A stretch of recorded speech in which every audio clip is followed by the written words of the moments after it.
bonjour. J'espère que vous allez bien ce matin.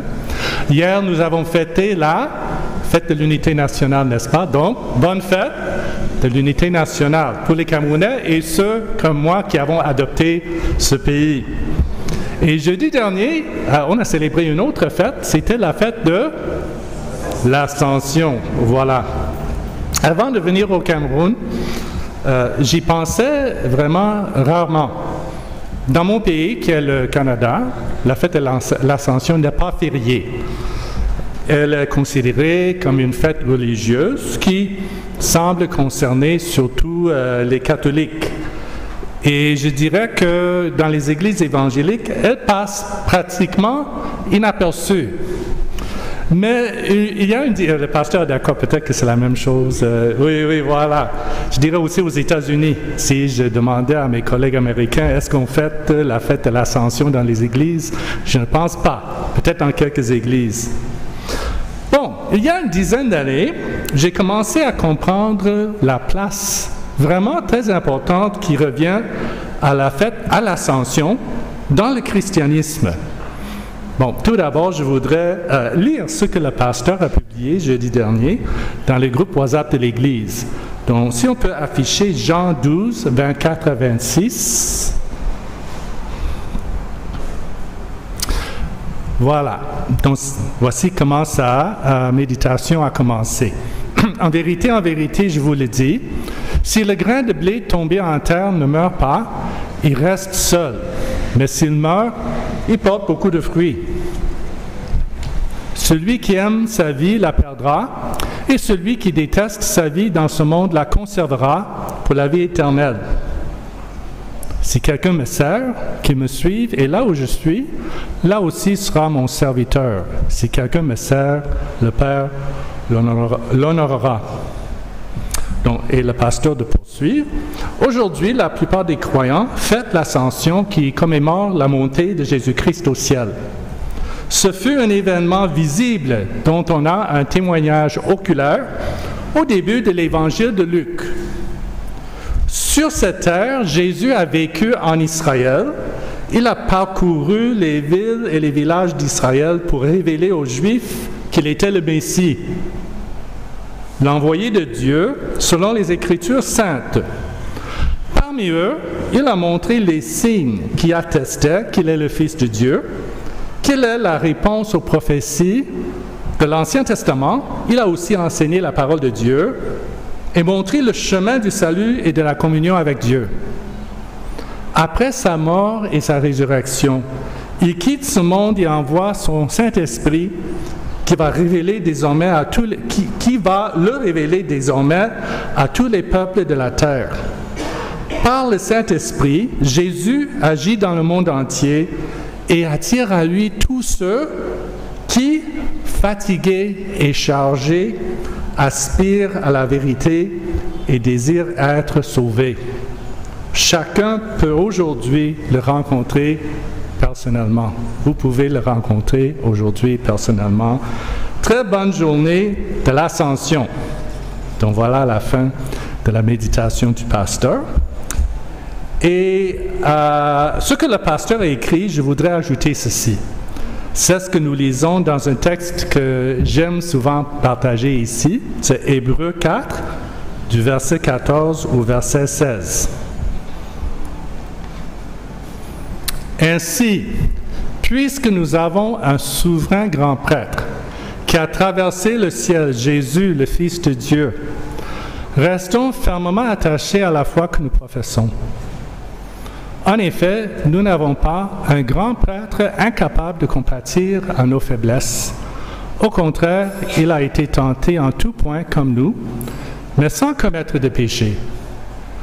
Approchons-nous donc avec assurance du trône de la grâce afin d'obtenir compassion et de trouver grâce pour être secouru au moment opportun. Donc Jésus est monté au ciel pour prendre sa place à la droite du Père. En fait, il est devant le trône du Père. Nous avons la ferme assurance qu'il est notre souverain grand prêtre, parce qu'il s'est donné lui-même en parfait sacrifice pour payer le prix de nos offenses, de notre nature de pécheur. Le jour de l'ascension, il est monté au ciel. Aujourd'hui, il se tient devant le trône de la grâce et il intercède pour nous. Il n'est pas là, comme je pense l'avoir dit, les bras croisés, et dit « Ben voyons donc, Bouddha, qu'est-ce que tu attends? » Il parle en bon canadien là. « Qu'est-ce que tu attends donc? » Non, Jésus intercède pour nous et le Père entend ses intercessions par nous. Oui, il est vrai que nous devons agir. C'est pour ça que Jésus a envoyé le Saint-Esprit. Mais n'oublions pas qu'il ne nous a pas abandonnés à nous-mêmes. Jésus est notre avocat devant le Père et c'est grâce à l'œuvre de Jésus-Christ que nous pouvons nous approcher avec assurance du trône de la grâce, du trône de Dieu le Père, sachant que nous allons y trouver la compassion et la grâce qu'il nous faut pour tenir ferme au moment où nous en avons besoin. Donc voilà pourquoi la fête de l'Ascension est importante. Donc la prochaine fois, l'année prochaine, j'espère que vous allez retenir ces idées-là. C'est très important. Bon, aujourd'hui, je voudrais parler de notre solidarité avec Jésus dans sa mort et dans sa résurrection. En fait, nous sommes toujours dans le mois, ou les mois, deuxième mois de la solidarité. Et j'avais proposé aux anciens que je parle de la solidarité que nous avons avec Jésus dans sa mort et dans sa résurrection. Donc, ça va être un peu dense. Donc, je prie que le Seigneur nous accorde la grâce de pouvoir tenir bon, de ne pas lâcher. Mais ce sont des choses qui sont importantes pour notre foi, pour notre marche avec le Seigneur. Et pour commencer, nous allons lire dans la lettre aux Romains, au 6e chapitre, du verset 3 au verset 11. Donc, Romains 6, 3 à 11. Donc, c'est l'apôtre Paul qui adresse la parole aux Juifs de la ville de Rome qui avaient cru en Jésus. Et voici ce qu'il a écrit. « Ignorez-vous que nous tous qui avons été baptisés en Jésus-Christ, c'est en sa mort que nous avons été baptisés. Par le baptême en sa mort, nous avons donc été ensevelis avec lui afin que, comme Christ est ressuscité par la gloire du Père, de même nous aussi, nous menions une vie nouvelle. En effet, si nous avons été unis à lui par une mort semblable à la sienne, nous le serons aussi par une résurrection semblable à la sienne. Nous savons que notre vieil homme a été crucifié avec lui, afin que le corps du péché soit réduit à l'impuissance et qu'ainsi nous ne soyons plus esclaves du péché. En effet, celui qui est mort est libéré du péché. Or, si nous sommes morts avec Christ, nous croyons que nous vivrons aussi avec lui, car nous savons que Christ ressuscité ne meurt plus. La mort n'a plus de pouvoir sur lui. Christ est mort et c'est pour le péché qu'il est mort une fois pour toutes. Maintenant qu'il est vivant, c'est pour Dieu qu'il vit. De la même manière, vous aussi, considérez-vous comme mort pour le péché et comme vivant pour Dieu en Jésus-Christ, notre Seigneur. Merci. Non, c'est bon. Bon, ces paroles ne concernent pas que les chrétiens de la ville de Rome au 1er siècle, elles nous concernent nous aussi, à Yaoundé, au Cameroun, au 21e siècle. Croire à la mort et à la résurrection de Jésus et à notre union, à notre solidarité avec Jésus dans sa mort et sa résurrection, c'est vraiment au cœur même de notre confession en tant que chrétiens. Pourquoi? Nous allons lire 1 Corinthiens 15, 17 et 18. Voici ce que l'apôtre Paul a écrit, cette fois-ci, à l'église de la ville de Corinthe. Or, si Christ n'est pas ressuscité, parce qu'il y a des gens qui disaient que Christ n'était pas ressuscité. Si Christ n'est pas ressuscité, votre foi est inutile, vous êtes encore dans vos péchés, Et par conséquent, ceux qui sont morts en Christ sont aussi perdus. Donc si Christ n'est pas ressuscité, la foi est inutile. Nous sommes toujours dans notre péché et je vais m'attarder un peu là-dessus dans quelques minutes. Et même ceux qui sont déjà morts, ceux qui sont déjà partis, ils sont perdus. Il n'y a pas d'espérance, il n'y a plus d'espoir. Donc il est impossible de dire qu'on est chrétien et ne pas croire en sa résurrection. Quand Paul écrivait aux Juifs de Rome, dans sa lettre, qu'on appelle la lettre aux Romains, il écrivait aux héritiers de la loi juive. La loi juive, c'est ce qu'on trouve dans l'Ancien Testament. Et toute leur vie, tout dans leur vie, tournait autour de la loi de Moïse. Mais avec la mort et la résurrection de Jésus, Paul est en train de leur annoncer que leur relation avec la loi de Dieu, avec la loi de Moïse a changé. Et ce que Paul a dit aux chrétiens du 1er siècle à Rome, il nous le dit à nous aussi, ici à Yaoundé, au Cameroun, en 2023. Quand nous lisons la lettre de Paul aux Romains, et surtout les chapitres 5, 6 et 7, donc si vous prenez des notes, vous pouvez noter ça, les chapitres 5, 6 et 7, nous voyons que notre salut est intimement lié, qu'il y a un rapport très étroit entre notre salut et la loi. Et quand Paul parle de la loi, il parle de la loi de Moïse. La loi de Moïse qui est consignée dans ce qu'on appelle aujourd'hui l'Ancien Testament. Cette loi-là, c'est la loi que Dieu avait donnée par l'intermédiaire de Moïse. Moïse, un personnage important de l'Ancien Testament, qu'il avait donné par l'intermédiaire de Moïse à son peuple, le peuple d'Israël, qui venait de libérer de leur esclavage à l'Égypte, pour les distinguer de tous les autres peuples. Et cette loi inclut les 10 commandements. Qui ici peut citer les 10 commandements par cœur? Je ne vais pas vous demander de le faire, mais moi, je ne suis vraiment pas capable de le faire, mais nous savons tous ce que c'est que les 10 commandements. Bon, je vais y revenir dans quelques minutes. Voilà. Donc, il est question pour le moment de la loi de Moïse. Il y a 3 ans, quand je suis allé donner une formation en République démocratique du Congo, j'ai lu un livre qui m'a présenté un enseignement de Martin Luther. Martin Luther, c'est un des pères ou le père de la réforme protestante. Il a parlé sur la loi, cet enseignement portait sur la loi et le rôle de la loi dans la vie du chrétien. Et selon Martin Luther, la loi, donc la loi de Moïse, avait ou a 3 usages ou 3 fonctions. Et j'ai trouvé cet enseignement extrêmement édifiant et je vais essayer de vous l'expliquer.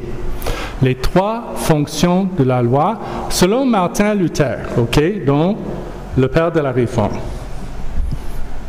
Premièrement, la loi exprime la volonté de Dieu pour les hommes. Donc, elle est de nature civile ou politique et elle concerne la vie sociale. Et elle agit comme un garde-fou. On peut dire que la loi est censée contenir le mal, éviter que le mal se répande, vraiment que nous soyons, que ce soit vraiment le chaos total dans le monde à cause du mal qui sévit.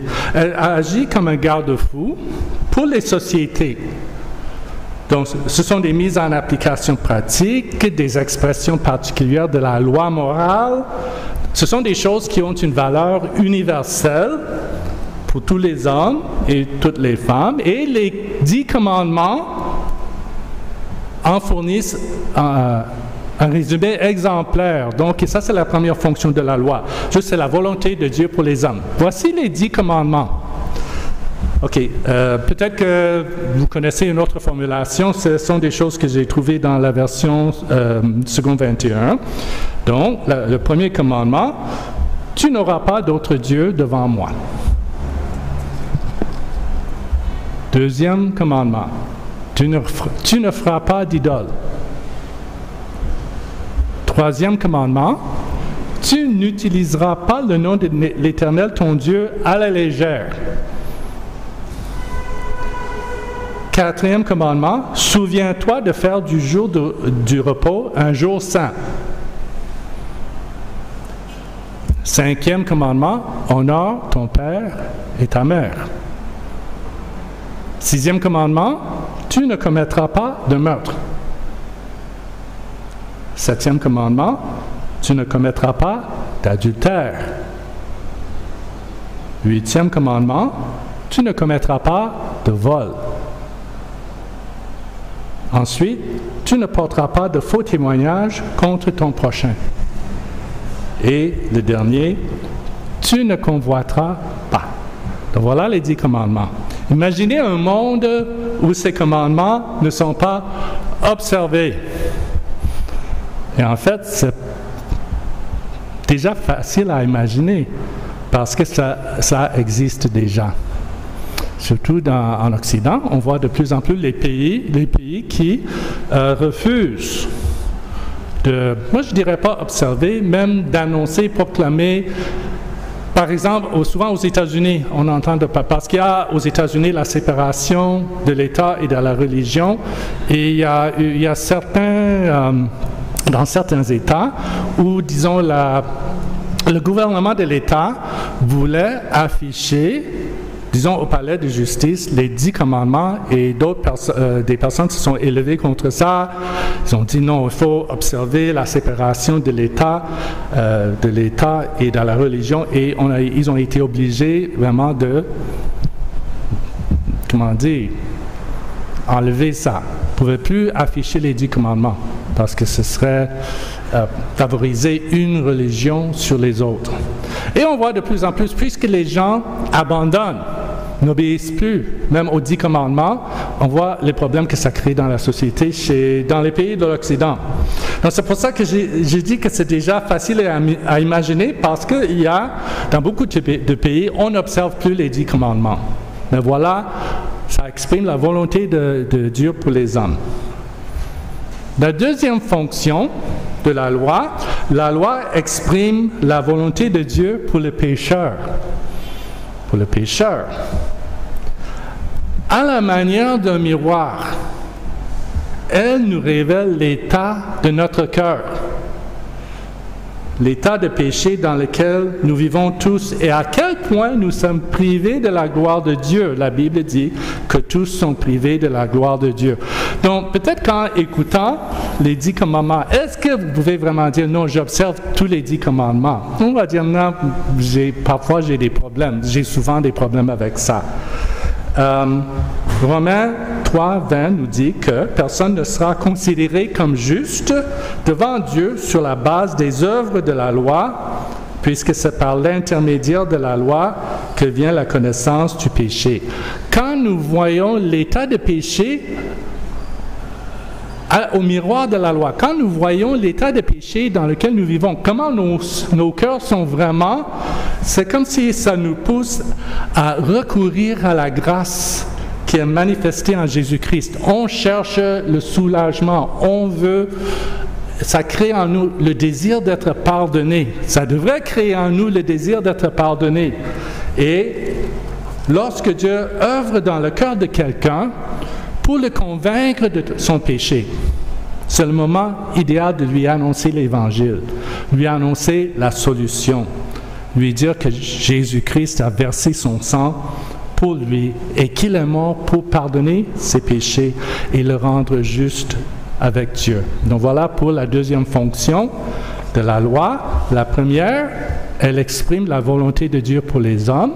La deuxième, elle exprime la volonté de Dieu pour les pécheurs. Ça va jusqu'ici, comme j'ai dit, c'est dense. Et je peux vous dire, si vous voulez, mon message est disponible sur fichier électronique. Donc, si vous voulez en avoir une copie, vous me faites signe. Maintenant, pour la troisième fonction de la loi, elle exprime la volonté de Dieu pour les croyants, nous qui sommes croyants. Elle concerne notre sanctification. En fait, la loi sert de repère. Nous ne sommes pas sauvés par la loi, mais la loi sert de repère. Quand je vois les 10 commandements, maintenant je sais ce qui plaît à Dieu, ce qu'il attend de moi.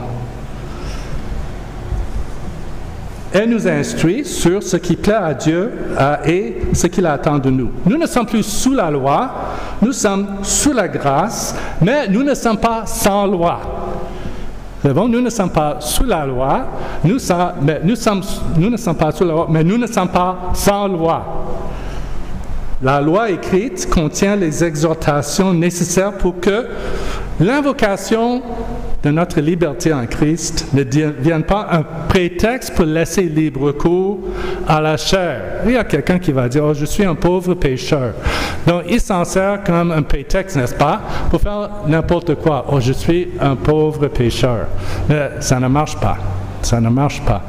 Nous devons reconnaître que nous sommes pécheurs, mais nous devons aussi crier à Dieu pour qu'il nous donne la force de pouvoir, quand nous sommes en Christ, de renoncer au péché et de vivre d'une manière qui lui plaît. Donc voilà pour les 3 fonctions de la loi. Elle exprime la volonté de Dieu pour les hommes, pour la société, la vie sociale. Elle exprime la volonté de Dieu pour les pécheurs, un miroir qui montre son besoin de Dieu, de l'Évangile, et elle exprime la volonté de Dieu pour le croyant, que nous marchions dans la sanctification. J'espère que ça va. Je vais maintenant passer à autre chose. OK, merci Maman Justine. C'est bon. Mais on ne va pas s'arrêter là dans les minutes qui viennent. Dans Romains 6 et 7, l'apôtre Paul explique qu'il y a une autre loi qui est à l'œuvre et qui vient tout gâter, si je puis dire. Cette loi nous frustre dans nos efforts de nous soumettre à la loi si on essaie de le faire sans Christ, mais seulement par nos propres forces. Cette loi, c'est la loi du péché. C'est la loi du péché. C'est le péché qui œuvre en nous. Donc, lorsque nous parlons aux gens, bien sûr, il faut leur expliquer que Dieu, c'est un Dieu saint et juste, qu'il a établi des lois et des préceptes auxquels nous devons nous soumettre, et qu'un jour, il va nous demander des comptes. Il faut annoncer ça. Mais il ne faut pas en rester là. Il ne faut pas qu'on se contente de prêcher la loi uniquement. Souvent, on veut dire que ça va, il faut obéir à Dieu. Il faut aller plus loin, mes frères et mes sœurs. Il ne faut pas en rester là. Il ne suffit pas de dire aux gens d'arrêter leur mauvais comportement et de se soumettre à la loi. Pourquoi? Parce qu'ils en sont tout simplement incapables. Aucun de nous n'est capable de nous soumettre à la loi par notre propre volonté, par nos propres forces. Il y a en chacun de nous cette loi qui agit sur notre nature, cet état de péché dans lequel nous vivons et qui nous empêche de faire le bien. Et en fait, elle nous force à faire le mal. Donc, ça ne veut pas dire qu'un non-croyant ne peut pas faire le bien. Il y a dans la théologie réformiste l'idée de la grâce. La grâce, je pense qu'on appelle ça la grâce commune. Cette grâce que Dieu donne à tout le monde pour que nous ne sombrions pas dans un chaos total, mais pour que nous puissions quand même bien vivre les uns avec les autres. Voilà, c'est la grâce de Dieu qui agit. Il envoie sa pluie sur le juste et sur l'injuste aussi.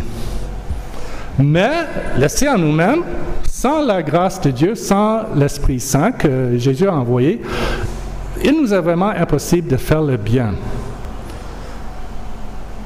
Donc, dans Romains 7, 7 à 12, si on peut afficher Romains 7, 7 à 12, oui, voilà.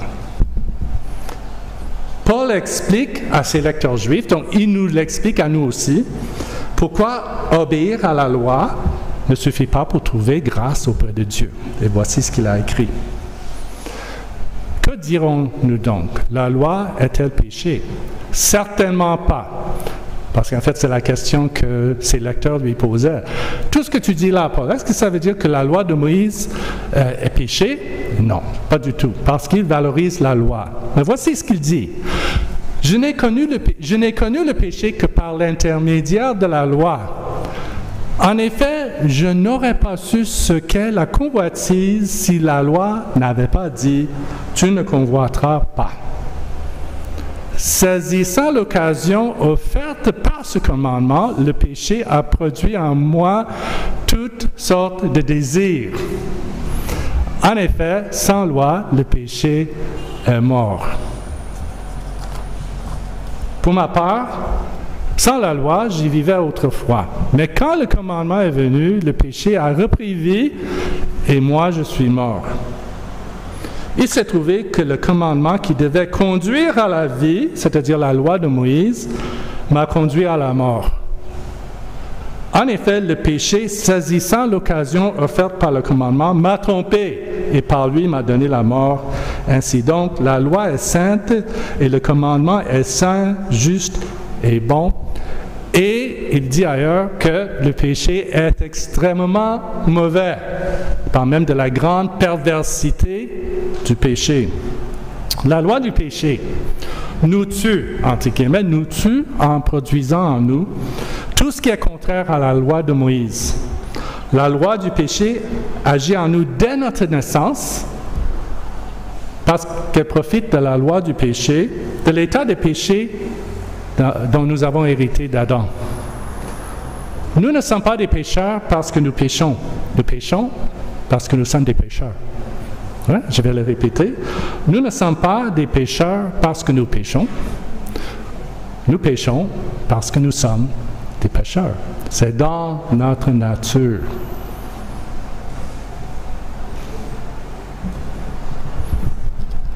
J'ai dit que ce serait dense. Mais c'est important, parce que c'est vraiment le fondement de notre foi chrétienne. Il est vrai qu'on doit annoncer la loi aux gens parce que le jugement de Dieu pèse sur chacun de nous. Paul l'a dit, la loi est bonne et juste. Ce qui nous tue, c'est cette loi du péché qui agit en nous. Et nous devons donc annoncer aux gens l'œuvre que Dieu a accomplie pour nous libérer de cette loi, parce que la liberté est là. La possibilité d'être libéré est là. Et c'est ce qui nous est annoncé par l'Évangile.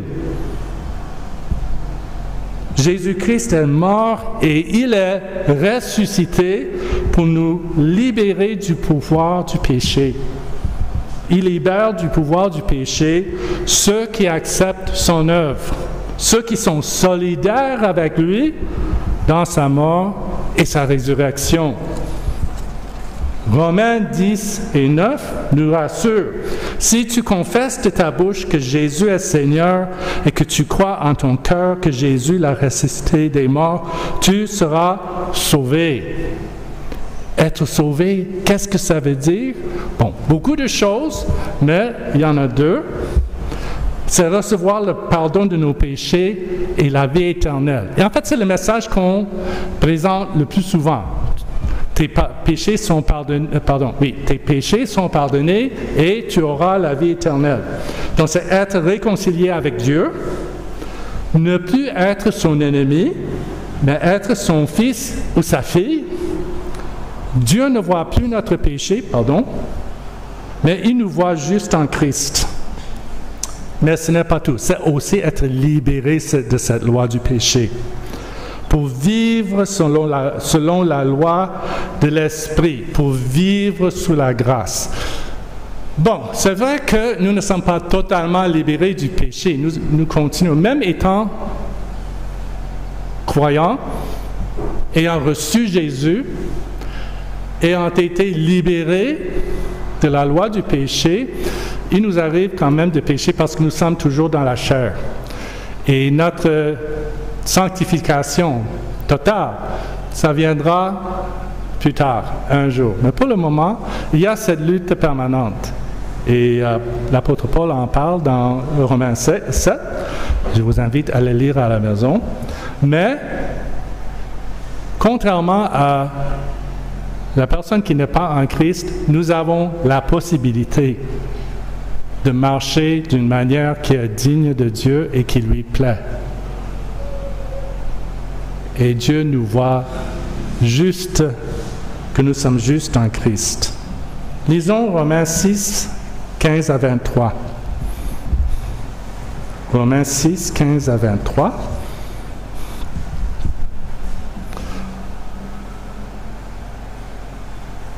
Voici ce que Paul écrit. Quoi donc? Allons-nous pécher parce que nous ne sommes pas sous la loi, mais sous la grâce? Certainement pas. Ne savez-vous pas que si vous vous livrez à quelqu'un comme esclave pour lui obéir, vous êtes les esclaves du maître à qui vous obéissez, soit du péché qui conduit à la mort, soit de l'obéissance qui conduit à la justice? Mais que Dieu soit remercié. Alors que vous étiez esclaves du péché, vous avez obéi de tout cœur au modèle d'enseignement auquel vous avez été confiés. Et une fois libérés du péché, vous êtes devenus esclaves de la justice. Je parle à la manière des hommes à cause de votre faiblesse naturelle. De même que vous avez mis vos membres comme esclaves au service de l'impureté et de l'injustice pour arriver à plus d'injustice, de même maintenant, mettez vos membres comme esclaves au service de la justice pour progresser dans la sainteté. En effet, lorsque vous étiez esclaves du péché, vous étiez libres par rapport à la justice. Quels fruits portiez-vous alors?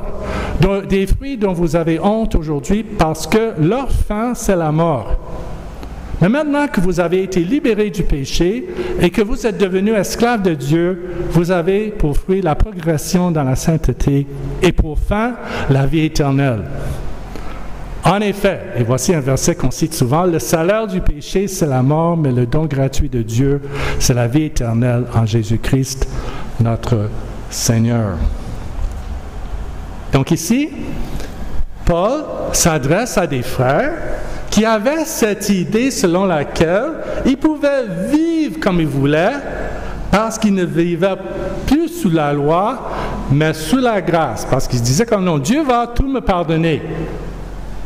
Et c'est ce qui arrive souvent, quelqu'un pense que, ok, j'ai péché, je ne sais pas, j'ai menti, je vais aller confesser à quelqu'un, je vais être pardonné, puis je vais refaire la même chose, parce que maintenant,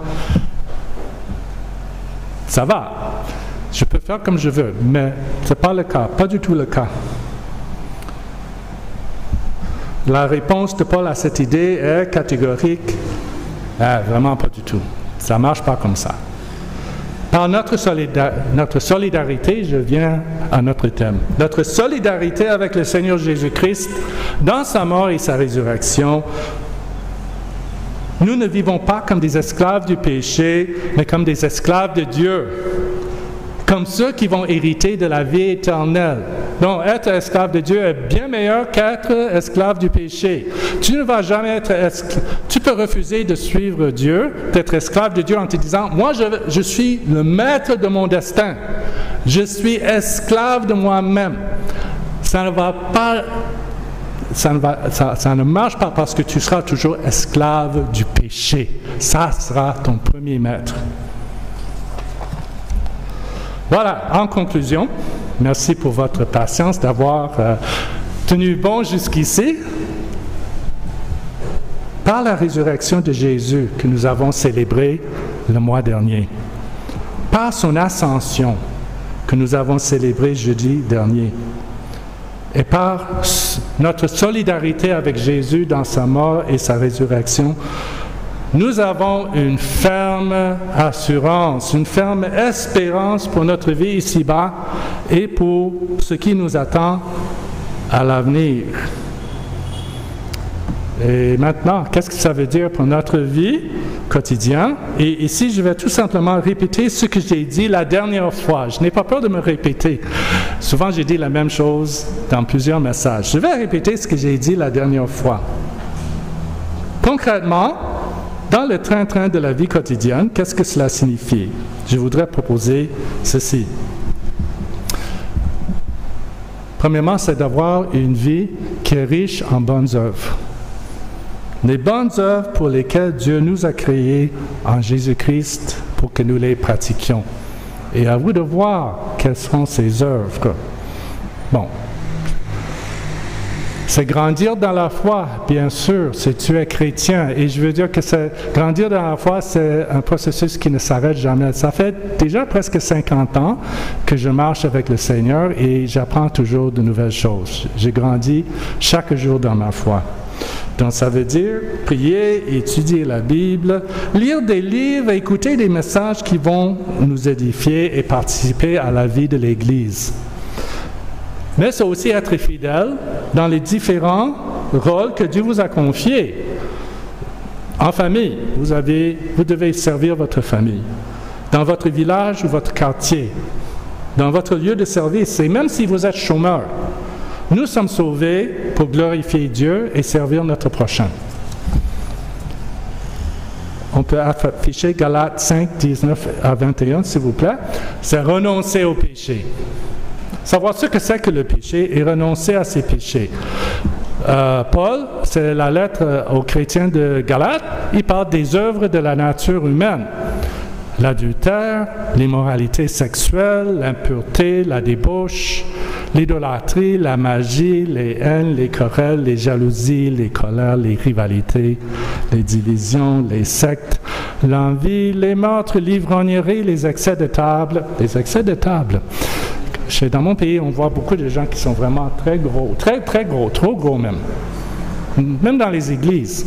Les excès de table, les choses semblables. Je vous préviens, comme je l'ai déjà fait, ceux qui ont un tel comportement n'hériteront pas du royaume de Dieu. Donc, examinez-vous à la lumière de ces choses-là.